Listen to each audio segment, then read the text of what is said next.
Hi, this is Lori, and welcome to a new series that I'm calling Adventures in Soldering.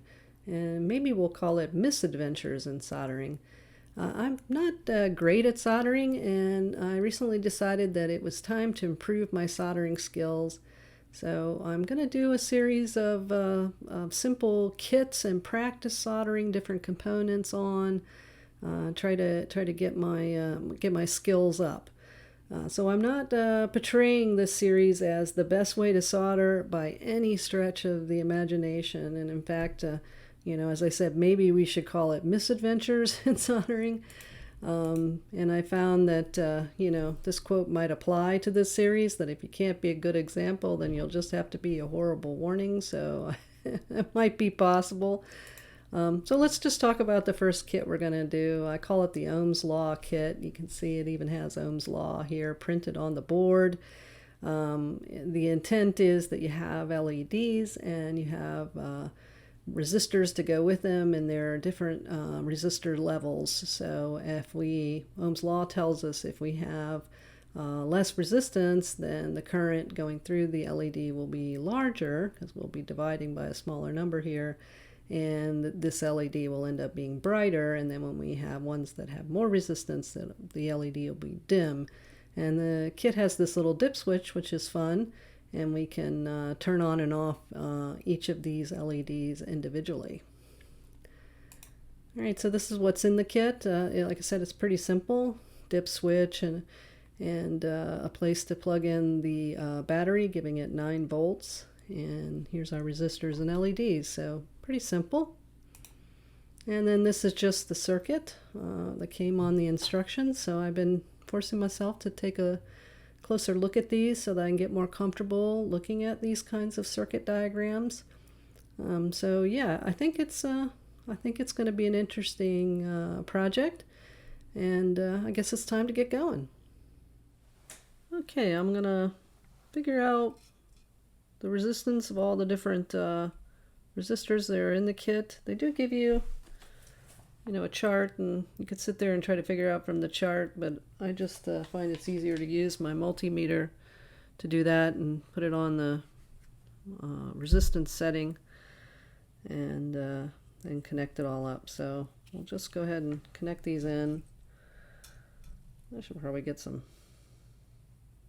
nicer probes, but this is what I have. So yeah, so this one comes out to be 9.93 kilo ohms, so that's the 10 probably.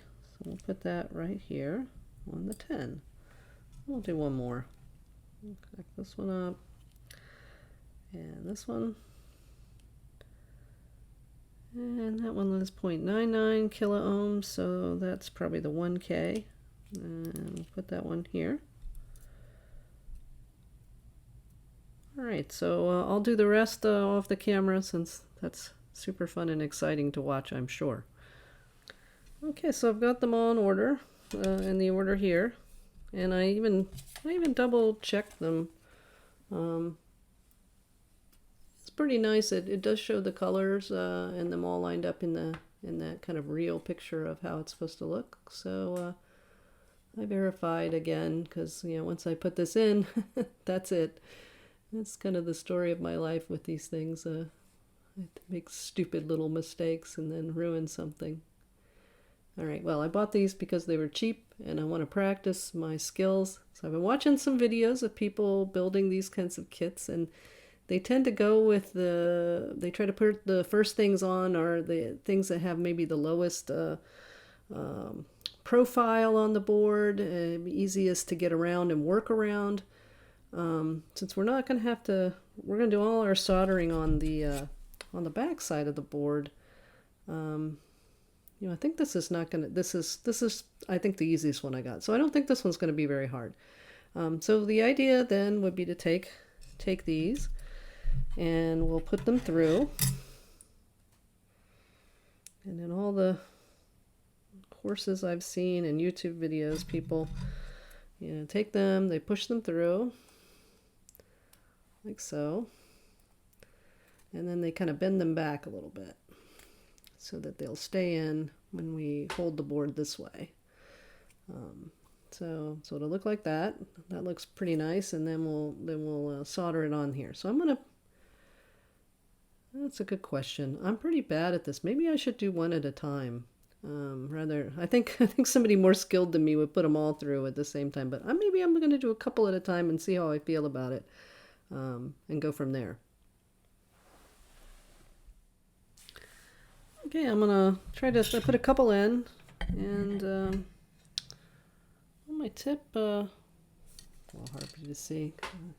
You can see my tip. It's pretty nice and silvery. I have some tip tinner that I've used to get it good and silvery, and just clip it off. I don't happen to have my absorber on right now because I'm going to show a couple. Once I turn this on, you can't hear me. It makes a lot of noise, so I'll try to do a couple. The other thing I didn't do, and I've been a huge fan of, is I didn't put any extra flux on. You know, the wire I have has flux built into it, and so I'm going to try that. I tend to I probably overflux things, but I'm going to try to do this one over here without putting some flux on it, and then see how that goes. So we'll go ahead and give this a go, and I'm going to try to do a couple of these, and then I'll do the rest offline where I can have my smoke absorber on for safety purposes. All right, so and I'm also I'm using the kind of pointy tip here. I've been using a different tip before for doing headers, but I think the pointy tip might be better. So the first thing I know you need to do is you kind of need to get this heated up. So you put that on first, and then you go ahead and do some melting. So that looked well, maybe just a little bit more. That looked pretty good. Yeah, I didn't need any at all. Let me try this one. And we'll go ahead and get that heated up. And we'll put a little bit on here. And maybe just a tad more. Make it nice and strong. Well, that didn't look bad at all, I think. Well, I guess I'll finish up these couple.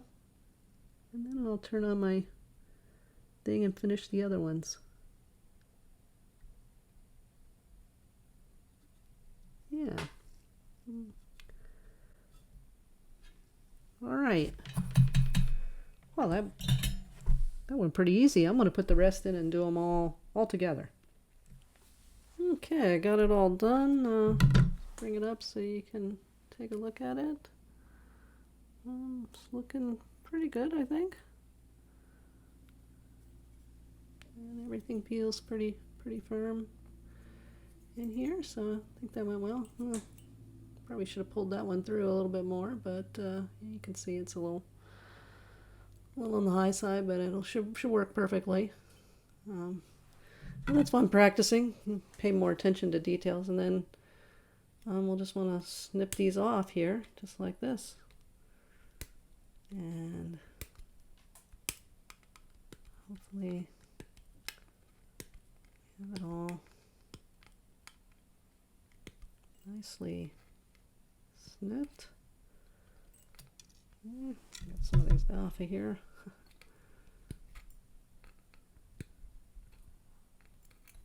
And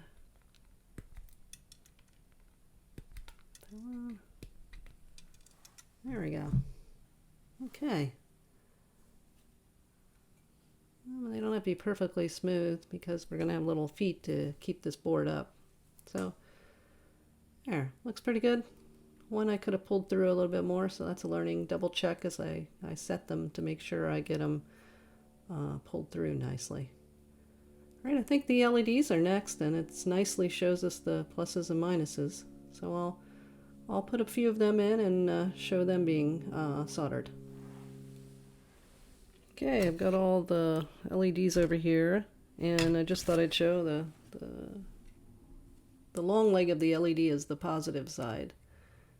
So we'll put all the long legs through the plus side and the negatives through. So I'll just put one in and shut it off. So here's our long leg. We'll put that in the positive hole and insert it. And I'm going to really try to make sure I get these tight. So kind of give that a little bit of a bend. Hopefully those will stay in nicely. a little bit more so they stay tighter. Yeah, that stays a little tighter if I do that. All right, and then that's how it would look. And yeah, I'm going to set those all in and solder them. Okay, I got them all in. And you might notice I put some what's called Captain or heat resistant tape on here to kind of hold them flat, because even with the bending they still jiggled, and I'm going to have it upside down suspended with the setup I have to solder them, and I don't want them to be cockeyed or not flat to the surface, so I put this tape on, this heat resistant tape, and we'll see if that kind of can hold it in place while I get the solder on there. So that's my idea. Somebody had suggested that to me, that I could use this kind of tape. I've used poster tack, or blue tack people call it sometimes, even though what I have is not blue. Anyways, and I thought about that, but my experience with the blue tack has been sometimes if you get too close to it with the iron, you can melt that tack pretty easily. So someone mentioned to me that you can use this kind of tape to hold things down too sometimes, and this will be less likely to melt because it's high temperature tape. So I think you still have to be careful because it's not super high temperature, so you have to be a little bit careful. But so I'm going to give that a try. Hopefully it's not a big mistake. All right, so I'll get it all set up and then I'll solder a couple for you. All right, let's try to catch this without touching this tape. We'll get it down there and heat up this pad and hopefully melt a little solder on it. There we go. I think that worked pretty well. And we'll do another one.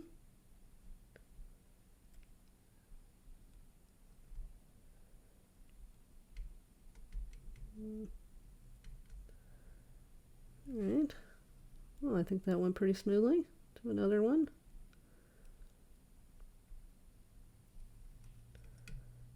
I'm not getting on the... There we go.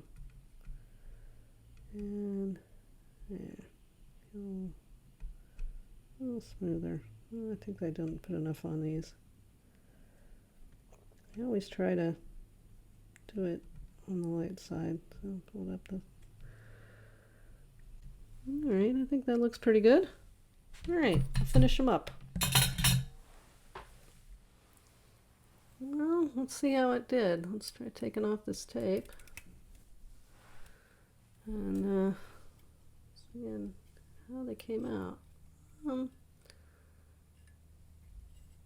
Nice, they're pretty flush, maybe a little wiggly in a couple places. Not 100% perpendicular, I guess, to the board, but pretty good. So I guess we can snip these as well. Make sure you have some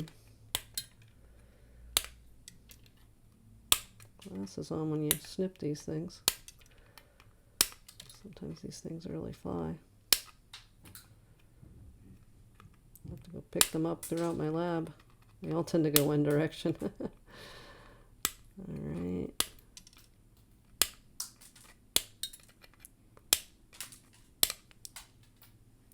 Alright. So nothing's touching each other. And everything looks pretty good. Probably could get these a little flusher, I guess. Some of them could be a little flusher.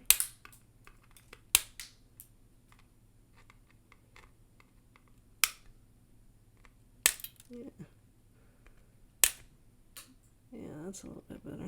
Yes. Don't leave it too long. There's some potential for these to cross over. I just noticed there. So put it in that way. They kind of point towards each other. All right. Well, I think that looks okay.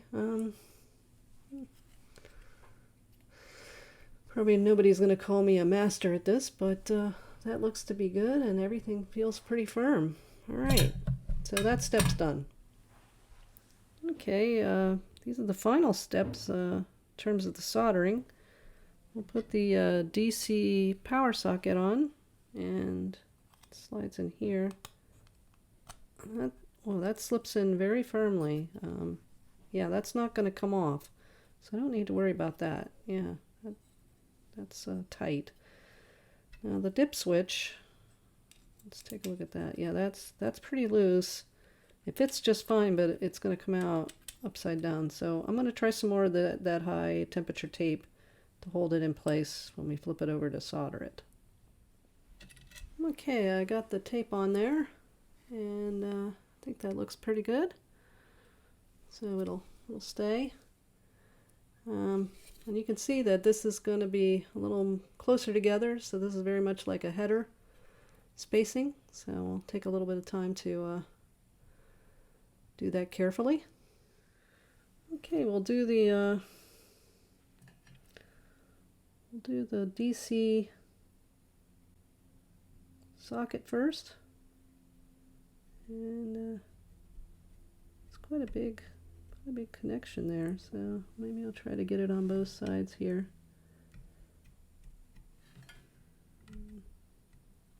Kind of got there we go. I don't know whether I really need to worry about the other side, but I'll give that a go. Well, that's not very pretty.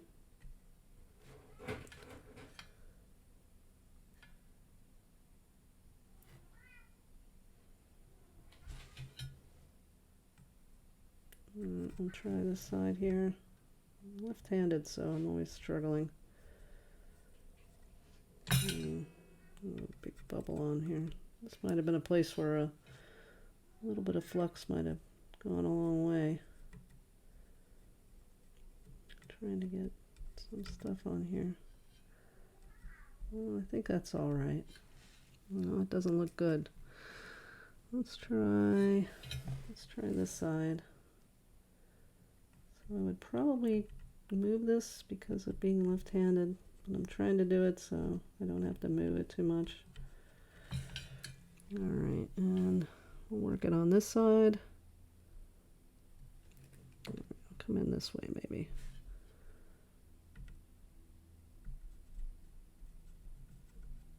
I think that's good and on. All right, I guess I'll treat this kind of like headers. So for headers, I would usually do the corners first, one on each side. So I'll heat this side and try to heat in some from there. That looks good. And I'll do this corner, and then I'm going to do the rest with my thing on. Oh, that's pretty easy. All right, I'm going to turn on the smoke absorber and finish up the rest. Okay, well, looks pretty well done, and I was pretty comfortable doing this because it's a lot like headers, and maybe not so much on this one. I think there may only do one side of these, and I was sitting there trying to do both. I think one side's probably plenty. So yeah, so I guess we can take the tape off of here and stick it on pretty good. There we go. And that's the soldering done. So let's oh, well, I didn't get that down very good. It came loose, I guess, as I was soldering. Oh well, I guess I pushed on it maybe with the soldering iron. So that's a good learning too, is to be careful about that. Maybe I should have taped it too, and I can avoid issues like that. So another good lesson. All right, I went ahead and put the little feet on and gave you little screws and little extender bolts here to put little feet on it so it can sit up and not any of this part rub. So that's really nice. And I got a 9-volt battery to connect into the power cable they gave us. So we'll go ahead and plug it in, and we'll hope that it works. Alright, so maybe I'll just use my screwdriver and turn them on. So that's the least resistance. And 470 ohms, 1K, 2.2K, 4.7K, 10K, it's getting pretty dim, 22K and 47K. So yeah, you can see Ohm's law by the LEDs.